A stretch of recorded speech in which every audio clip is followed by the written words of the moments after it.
Welcome to the next video in the Math GRE Subject Test. In this video, we're going to solve problem number 5. So it asks us to suppose that b is some real number and f is this quadratic based off of it.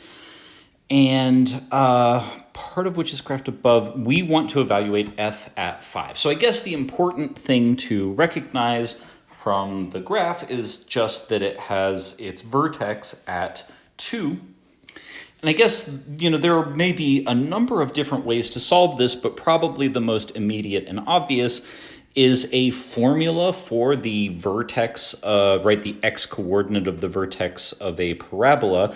So that is negative b over 2a, right? If we say that that's equal to x, then that is a formula for the vertex of a parabola. Now, we know that from the graph that that's equal to 2, and we know that a is equal to 3, so we could go ahead and say that 12 is equal to negative b, in which case b is negative 12.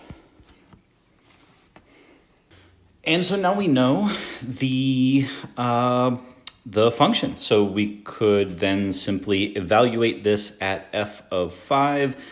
There may be some slicker way to do it, but I'm just going to do it in the straightforward way. So we're going to say that we take 3 times 5 squared minus 12 times 5. What is it, plus 12? So actually, I might simplify this a bit and call that minus 12 times 4.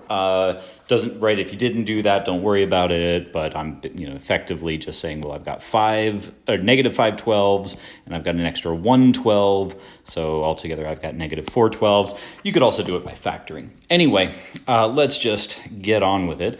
And so this is 3 times 25 is 75, and so 75 minus, what is that, 48? So now if we do that, we get 27. So there we go. If you appreciated this content, please like and subscribe. And if there's anything that we discussed here where you'd like to see it elaborated further, I might be able to answer questions in the comments, or for substantial topics, I might make an entire video and add it to the playlist.